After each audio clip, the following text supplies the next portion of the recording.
IGCSE Mathematics 0580 extended course, syllabus topic E1 number. In this video, we will discuss about sets module 1.2 part 1 essentials. Okay, so let's start our discussion with the sets. Set is basically a group of anything. For example, as you can see, A equals to 2, 4, 6, 8, 10. So basically A is a set. One thing you have to be careful while writing the elements of a set. Element basically, or the members, like 2 is a member or the element of set A, 4 is also an element, 6 is also an element. So you have to be careful. If I say, let's suppose A equals to 2 comma 2 comma 4 and so on. See, I have repeated the element 2 twice. It is not possible. It is not a set. It means that all the elements in a set should be unique, should be only written once. In the same way, not only numbers, set can contain anything. In this example in particular, these are the colors. Let's suppose B is a set equals to parenthesis open, blue, pink, brown, red, orange, and parenthesis close. So basically this is a set. First essential of sets is intersection. Basically intersection means common, right? And the symbol of intersection is inverted U, like this one. For example, to understand this intersection, I have taken two sets A 1 2 3 4 5 6, B 2 4 6 8. Suppose we want to find the intersection of these two sets. So I will write A intersection, as I said, inverted U. It means intersection or common, equals to, so see, you just have to take the common in between these two sets. So you can see 2 is there, 2 is there. It means 2 is it one of the intersection. 3 is not there, 4 is there, 4 is there. So 4 is one of the intersection, and 6 is there, and 6 is there. So 6 is also 3 there. So it means A intersection B equals to 2, 4 and 6. Now see this diagram called Venn diagram, right? What is it? Venn is a name. Venn, V-E-N-N, Venn diagram. So you can just express any set or sets in the Venn diagram. So what I have done, I take one circle as A. So A has 1 2 3 4 5 6, 1 2 3 4 5 6. B has 2 4 6 8, 2 4 6 8. See that area in these, which is the common in between or the intersection, it has 2 4 6. See that's what we have find out here as well. It got 2 4 6. It means that 2 4 6 is in A and 2 4 6 also is in B. So this is why this is called the intersection area or overlapping area. So it means that whenever you're given two or more sets, so that is the overlapping area. This is called the intersection. Number 2 is union. Union is denoted by the U, and union means you have to combine two sets or more sets. For example, you are given a set A equals to 1 3 5 7 and B as 2 4 6 8. So if you are asked to find the union of A and B, so you'll write A union of B.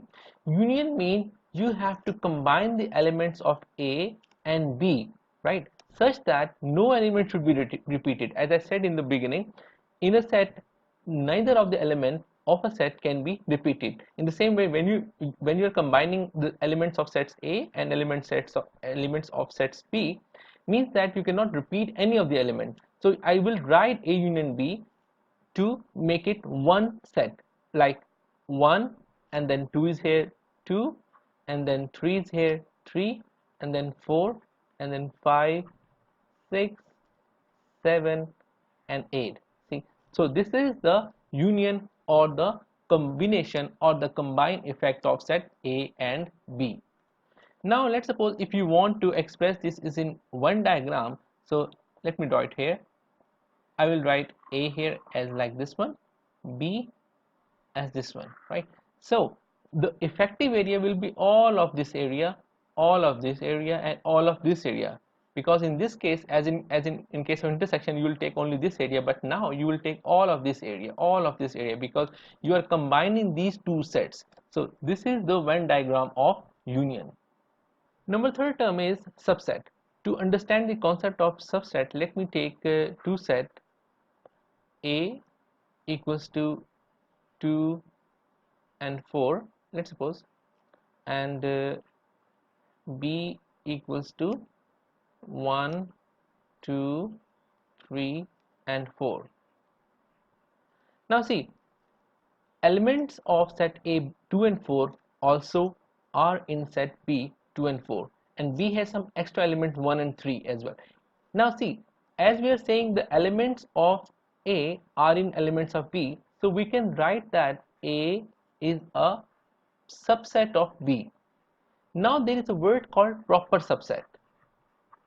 Proper means that whenever, if I, in fact this is A is a proper subset of B because B has some extra elements as well.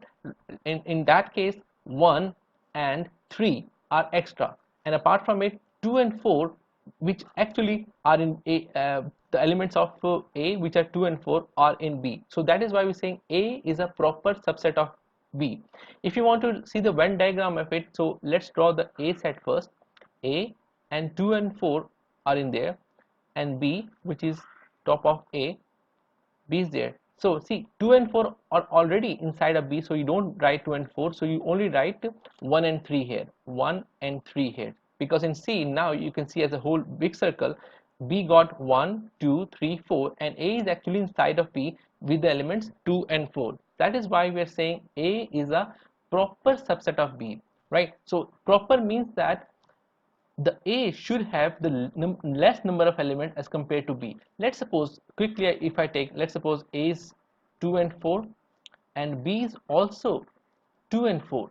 In that case you would see that you will say A is a subset of B where A and B are equal or the same elements. You won't use the word proper because in that case A and B had the same number of elements. That is why we are not putting a line here because it's not equal to, means it means A, if you look at that sign A and B, it is almost similar to that one, that A is less than B or B is greater than A. In that case greater and less refer to the number of elements, means that A's elements are less than that of B and B's elements are greater than that of B. That is why we are saying it's a proper subset. So to make it summarize, we can say that A is a proper subset of B, means that A has an element which are in B, but the elements of B are more than that of A. That is the using the word as proper. I hope it makes sense. So fourth term is epsilon. Epsilon is the fifth Greek alphabet. It means belongs to or is a member of. For example, if I take a set A equals to 1, 2, 3, 4, 5, 6, so I can say that 3 belongs to A because of course 3 belong to A, or 3 is an element of set A, or I can say 5 belongs to A, or I can say 6 belongs to A, or you can say like 1 belongs to A. Number 5 is universal set. To understand universal set, U and it is also denoted like with that epsilon as well. So it means, I mean, you will be quite surprised that basically it is something like that. It's a flourish E. You won't say that an epsilon, just make it like E. In some books it is written like U as well. So both are right. So universal set, to understand it, let's suppose we have taken a universal set or the superset as the cities of England, and A is another set. Now see, for A the rule is that you have to use all the elements or the members of U.